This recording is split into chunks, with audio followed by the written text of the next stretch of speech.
রোজা রেখে টুথপেস্ট দিয়ে ব্রাশ করা যাবে কিনা, কারা রোজা ভাঙতে পারবে, রোজা রেখে ইনজেকশন দেওয়া যাবে কিনা।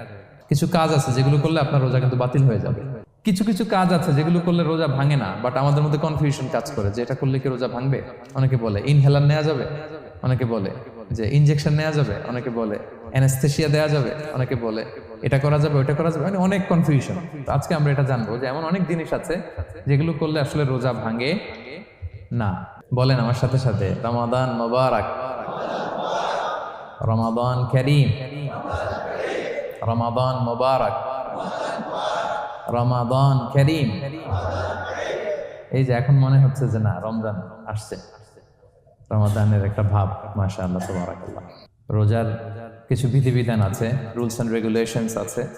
আমরা যদি এই রুলস এন্ড রেগুলেশন, এই জুরিসপ্রুডেন্স গুলো একটু রিভাইজ করে নেই, তাহলে পুরো মাস ব্যাপী কিন্তু আমরা খুব ভালো